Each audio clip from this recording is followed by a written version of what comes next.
जय श्री राम दोस्तों, कैसे हो आप सभी का स्वागत है आज के इस व्लॉग में। दोस्तों, आज भी मैं एक बहुत ही अद्भुत अनुभव लाया हूं आप सबके लिए। इन भक्त के अनुभव को देखकर कई सवालों के जवाब मिल सकते हैं आज आपको। हम सबको पता है कि हमारा जीवन कभी एक समान नहीं होगा, उतार चढ़ाव तो लगे रहते हैं, मगर चैलेंजेस ऐसे आए इनके जीवन में जिससे बाहर निकलना ऐसा समझिए कि असंभव था। लेकिन अगर आप बजरंगबली महाराज के शरण में हैं तो बड़े बड़े असंभव कार्य संभव हो जाते हैं। तो ध्यान से इस अनुभव को आखिर तक अवश्य देखिएगा। वीडियो पसंद आए तो लाइक और शेयर करना ना भूले। नए हो तो चैनल को सब्सक्राइब करें। जय श्री राम का नारा लगाकर बेल आइकॉन को अवश्य दबाएं ताकि आने वाले नए नए इंटरेस्टिंग व्लॉग्स हमारे फैमिली से जुड़े हो, Q&A वाले हो या फिर ऐसी प्रभु से जुड़ी कोई प्यारी कथा क्यों ना हो, आप सबसे पहले देख सकें। और दोस्तों, वीडियो में आगे बढ़ने से पहले आइए जानते हैं पिछले अनुभव वाले व्लॉग में पूछे गए सवाल का सही उत्तर। सवाल था, हम सबके प्रिय हनुमान जी ने पवित्र ज्योतिष शास्त्र किन से सीखा था? और इसका सही उत्तर है, उनके गुरुदेव सूर्यदेव से सीखा था। फिर एक और बार कमेंट सेक्शन भर गया सही उत्तर के साथ, लेकिन मैंने उसमें से 3 भक्तों के नामों का रैंडम सिलेक्शन किया है शाउट आउट के लिए। उसमें से पहला नाम है राम जगताप जी, जो कि सोलापुर महाराष्ट्र से बिलोंग करते हैं। राम जी, आपका बहुत बहुत धन्यवाद सही उत्तर देने के लिए। जय श्री राम आपको। दूसरा नाम है स्मिता आकाश जी, जो कि रांची झारखंड से बिलोंग करती हैं। स्मिता जी, आपका बहुत बहुत धन्यवाद सही उत्तर देने के लिए। जय श्री राम आपको। और तीसरा नाम है अमित चौधरी जी, जो कि हिमाचल प्रदेश कांगड़ा डिस्ट्रिक्ट से बिलोंग करते हैं। अमित जी, आपका बहुत बहुत धन्यवाद सही उत्तर देने के लिए। जय श्री राम आपको। और आज का सवाल है, पूजा जप तप नेम अचारा, नहीं जानत कछु दास तुम्हारा, वन उपवन मग्गिर ग्रह माही, तुम्हारे बल हम दरपत नाही। ये पंक्ति किस पाठ की है? सही उत्तर कमेंट में अवश्य दीजिएगा और सही उत्तर के साथ आप अपना पूरा नाम मेंशन करिएगा और आप कहां से बिलोंग करते हैं, यानी किस गांव के शहर से बिलोंग करते हैं, वो भी मेंशन करिएगा। आइए दोस्तों, जानते हैं आज के अनुभव को। भैया, मैं हरियाणा की निवासी हूं। सबसे पहले आपका बहुत बहुत धन्यवाद कि आपने मुझे अपने चैनल पर अपने जीवन के अनुभव और प्रभु की महिमा साझा करने का अवसर दिया। धन्यवाद मुझे नहीं, प्रभु से कहें, क्योंकि जो हो रहा है उनकी इच्छा से हो रहा है। फिर भी आपका बहुत बहुत धन्यवाद जो इतना प्यार और सपोर्ट करते हैं। भैया, शुरुआत से ही मेरे परिवार का माहौल बहुत धार्मिक रहा। मेरे माता पिता भगवान को बहुत मानते थे। बचपन से ही मेरी माता जी ने हमें ऐसे संस्कार दिए थे कि हर रोज शाम को संध्या के समय वे हमें अपने साथ बिठा लेती थी और भगवान का भजन करवाती थी। धीरे धीरे समय बीता, मेरी पढ़ाई खत्म हुई और मेरी शादी हो गई। मेरी शादी एक बहुत बड़े परिवार में हुई थी, लेकिन कुछ पारिवारिक मुश्किलों के कारण मैं जीवन में बहुत परेशान रहने लगी। हालात ऐसे बने कि मुझे अपनी 2nd क्लास में पढ़ने वाली बेटी को लेकर अपने मायके जाना पड़ा और मैं वहां 6 महीने तक रही। लेकिन मेरी मम्मी पापा ने वहां भी मुझे टूटने नहीं दिया। उन्होंने मुझे प्रभु श्री राम की आराधना करने का अवसर दिया और हमेशा वही सिखाया कि बेटा, किसी के बारे में कोई भी अपशब्द नहीं कहते। हमेशा भगवान से सबके लिए सद्बुद्धि मांगो। यह आपके ही किसी पूर्व जन्म का प्रारब्ध हो सकता है। क्या पता कोई अधूरी पूजा रह गई हो जिसे परमात्मा यहाँ रहकर पूरा करवा रहे हैं। वहां रहकर मैंने हनुमान जी और श्री राम जी की बहुत भक्ति की। 6 महीने बाद मैं वापस अपने ससुराल आ गई और भगवान की दया से जैसे तैसे समय कटता चला गया। इसके बाद मुझे एक बेटा भी हुआ। फिर जब मेरा बेटा 5वीं क्लास में था, तब मेरे ससुराल पक्ष के ही कुछ परिजनों ने, जिनका मैं नाम नहीं लेना चाहती, हमारे खिलाफ एक बहुत बड़ा षड्यंत्र रचा। उन्होंने हमें साइबर क्राइम में फंसाने की कोशिश की, जिससे मैं मानसिक रूप से बेहद परेशान हो गई। जब मैं उस संकट से किसी तरह निकली तो उन्होंने मेरे और मेरे बेटे पर यह झूठा आरोप लगा दिया कि मेरे बेटे ने अपनी चाची के बारे में गलत बातें लिखकर पर्चियां फेंकी हैं। मैं बार बार कहती रही कि ऐसा कुछ नहीं है, पर कोई सुनने को तैयार नहीं था। उसी कठिन समय में मेरे भाई ने मुझे ग्वालियर में रहने वाले हमारे एक गुरु भाई का नंबर दिया। मैंने उन्हें अपनी सारी परेशानियां बताई। उस समय मेरी बेटी, जो पढ़ाई में हमेशा टॉपर रहती थी, उसका मन पढ़ाई से बिल्कुल हट गया था और उसने पढ़ाई छोड़ दी थी। गुरु भाई ने मुझे बताया कि आपकी बेटी को किसी ने सफेद चीज में कुछ मिलाकर खिला दिया है, यानी तांत्रिक बाधा या नजर दोष। उन्होंने मुझसे कहा, आप घर में मां भगवती की स्थापना कीजिए और आपकी सभी समस्याओं का हल हो जाएगा। जब मैं मां भगवती की मूर्ति लेने गई तो पता नहीं मेरे मन में क्या विचार आया कि मैं वहां से श्री हनुमान जी का विग्रह यानी मूर्ति भी साथ ले आई। भैया ने मुझे मार्गदर्शन दिया कि सभी समस्याओं का एकमात्र अचूक उपाय श्री सुंदर कांड का पाठ है। इसे आप मंगलवार और शनिवार को करना शुरू करें और प्रभु को समर्पित करें। मैंने ऐसा ही किया। तब से लेकर आज तक मैं हर मंगलवार और शनिवार को नियम से सुंदरकांड का पाठ करती हूँ। और भैया इसी बीच मेरे फोन पर आपका चैनल और पूज्य धीरेन्द्र कृष्ण शास्त्री जी जो बागेश्वर धाम वाले हैं, जिन्हें मैं धीरेन्द्र भैया कहती हूँ, उनका चैनल भी मेरे सामने आने लगा। यहाँ मेरे शहर में भी किसी ने मुझे यही बात कही थी कि बेटी को सफेद चीज में कुछ खिलाया गया है ताकि वह अपनी पढ़ाई पूरी ना कर सके। लेकिन हनुमान जी की भक्ति का चमत्कार देखिए। सबसे पहले तो मैं उस साइबर क्राइम के झूठे केस से बिल्कुल साफ बाहर आ गई, और जो पर्चियां फेंकने का मामला था, हनुमान जी की कृपा से उसका सच भी सामने आ गया। हमें पता चल गया कि वे पर्चियां उन्हीं लोगों के बच्चों द्वारा फेंकी जा रही थी।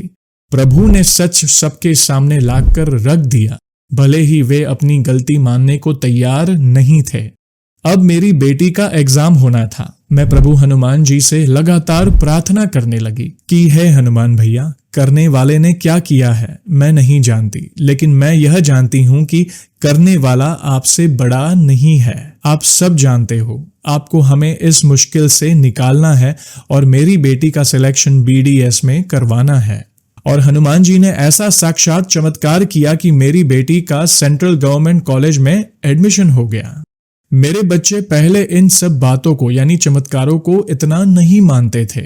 जब मैंने बेटी से कहा कि इस बार तुम्हारा सिलेक्शन जरूर होगा, तो उसने पूछा कि आप इतने यकीन से कैसे कह सकते हो।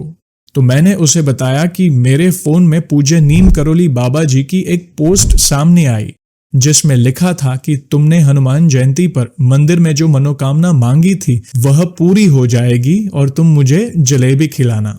मेरी बेटी कहने लगी कि मम्मा, फोन में AI यानी आर्टिफिशियल इंटेलिजेंस होता है, वह हमारी बातें सुन लेता है, इसलिए आपके पास यह पोस्ट आई है। अगर आप फोन स्विच ऑफ करके दूसरे कमरे में रख दे और यहां बैठकर आंखें बंद करके कुछ सोचे और वही बात फोन चालू करने पर आ जाए, तब हम आपकी बात मानेंगे।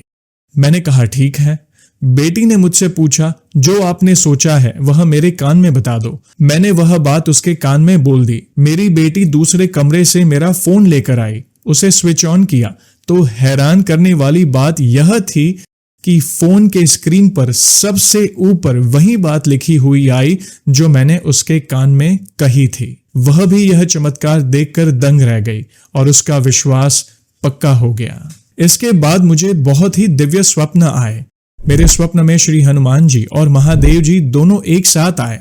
मैं हमेशा सोचती थी कि मुझे शिव जी पर जल चढ़ाना है, तो स्वप्न में श्री हनुमान जी ने अपना मस्तक मेरे सामने कर दिया और कहा, अब कर लो मेरा जलाभिषेक।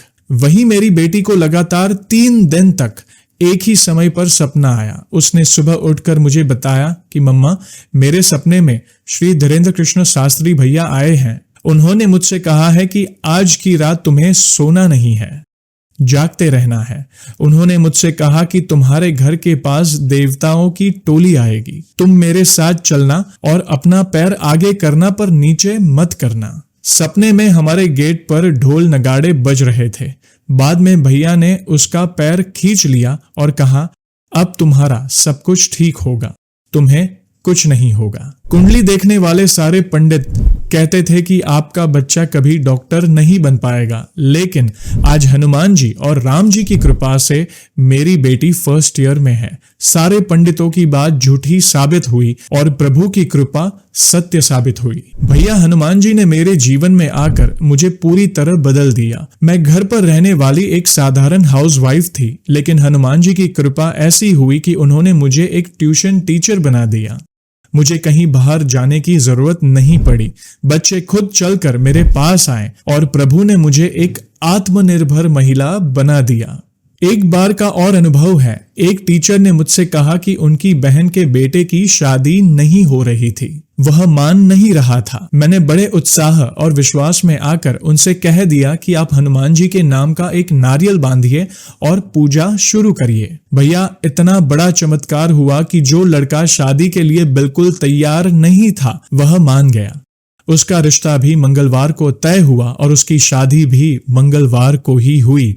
आज उनके घर में एक बेटा भी है और वे खुद मानते हैं कि यह सब हनुमान जी का ही चमत्कार है। देखा भैया, हनुमान भैया ने मेरी लाज रखी। भैया, मेरे पास इतने सारे अनुभव हैं कि समय कम पड़ जाएगा, पर हनुमान जी की महिमा का बखान खत्म नहीं होगा। मैं आपका बहुत बहुत धन्यवाद करती हूं, क्योंकि आपके चैनल से प्रेरित होकर ही मैंने अपनी पूजा में कई नई चीजें शामिल की हैं। आप बहुत अच्छा मार्गदर्शन करते हैं और धीरेन्द्र भैया ने तो जैसे हमारे परिवार को नया जीवन ही प्रदान किया है। प्रभु श्री राम और हनुमान जी की असीम अनुकंपा आप पर, हम पर और सभी भक्तों पर हमेशा बनी रहे। आगे भी मैंने हनुमान भैया से प्रार्थना की है, जब वह काम पूरा होगा तो मैं अपना अगला अनुभव भी आपके साथ जरूर शेयर करूंगी। जय श्री राम। आपका बहुत बहुत धन्यवाद बहन, जो इतना सुंदर अनुभव शेयर किया। आपके इस अनुभव में कई अलग अलग घटनाएं थी, जिससे जो भी भक्त देख रहे हैं उनके इस कई सवालों के जवाब मिलेंगे। दोस्तों, मैं हमेशा सरल भक्ति का ही प्रचार करता हूं और ये अनुभव भी उसी का एक साक्षात उदाहरण है। हमारे प्रभु से बड़ा कोई नहीं है। इसलिए मैं कहता हूं ना, यहां वहां मत भटको, किसी के चक्कर में मत पड़ो, प्रभु की शरण में रहो।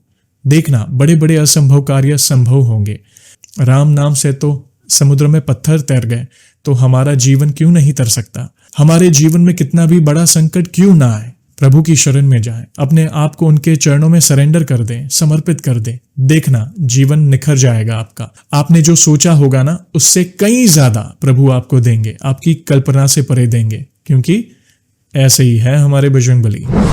और दोस्तों, आप सभी को तो पता ही है कि व्लॉग को हम ऐसे ही एंड नहीं करेंगे। प्रभु के नाम का गुणगान जो करना है, आज भी मैं बहुत ही अद्भुत पंक्तियां लाया हूं, जिसे सुनकर आप मंत्रमुग्ध रह जाएंगे। तो ध्यान से सुनिएगा और अपने विचार कमेंट में अवश्य दीजिएगा। तो बोलिए, सियावर रामचंद्र की जय, पवन सुत हनुमान की जय। कलयुग केवल नाम अधारा, सुमिर सुमिर नर उतर ही पारा। नाम जप में किसी विधि विधान, देश काल अवस्था की कोई बाधा नहीं है। किसी प्रकार से, कैसी भी अवस्था में, किसी भी परिस्थिति में, कहीं भी, कैसे भी नाम जप किया जा सकता है। इस नाम जप से तो हर युग में भक्तों का भला ही हुआ है। यदि मनुष्य विश्वास करे तो कलयुग के समान दूसरा कोई युग नहीं, क्योंकि इस युग में श्री राम जी के निर्मल गुण समूहों को गा गा कर मनुष्य संसार रूपी समुद्र से तर जाता है। राम नाम अथवा मंत्र जपते रहने से मन और मस्तिष्क पवित्र होते हैं और व्यक्ति अपने पवित्र मन से परब्रह्म परमेश्वर के अस्तित्व को अनुभव करने लगता है। घोर कलिकाल में राम नाम का उच्चारण मात्र दैहिक, दैविक और भौतिक सभी प्रकार के कष्टों से मुक्ति दिलाता है। राम नाम के जाप से हनुमान जी प्रसन्न होते हैं। इससे शनि, राहु और केतु जैसे अशुभ ग्रहों के प्रकोप से राहत मिलती है। इसके अलावा मन एकाग्र होता है और स्मरण शक्ति में वृद्धि होती है। भगवान के नाम से समुद्र में पत्थर तैर गए तो व्यक्ति का उद्धार होना कौन सी बड़ी बात है। भगवान राम अपने भक्तों को धारण करने वाले हैं। राम नाम अन्य साधन निरपेक्ष स्वयं सर्वसमर्थ परब्रह्म है। जय श्री राम। रोम रोम पुलकित हो जाता है जब राम नाम की महिमा गाई जाती है, और आज हनुमान जी भी अवश्य प्रसन्न होंगे, क्योंकि उन्हें भी राम नाम बहुत प्रिय है। तो दोस्तों, ये है राम नाम जाप की महिमा। आपको वीडियो कैसी लगी, इन भक्त का अनुभव कैसा लगा, ये पंक्तियां कैसी लगी, प्लीज अपने विचार कमेंट में अवश्य दीजिएगा। वीडियो पसंद आई हो तो लाइक और शेयर करना ना भूलें। नए हो तो चैनल को सब्सक्राइब करें। जय श्री राम का नारा लगाकर बेल आइकॉन को अवश्य दबाएं, ताकि आने वाले नए नए इंटरेस्टिंग ब्लॉग्स हमारे फैमिली से जुड़े हो, Q&A वाले हो, या फिर ऐसी प्रभु से जुड़ी कोई प्यारी कथा क्यों ना हो, आप सबसे पहले देख सकें। और जल्दी लौटूंगा मैं एक और इंटरेस्टिंग ब्लॉग के साथ। तब तक जय श्री राम, जय हनुमान।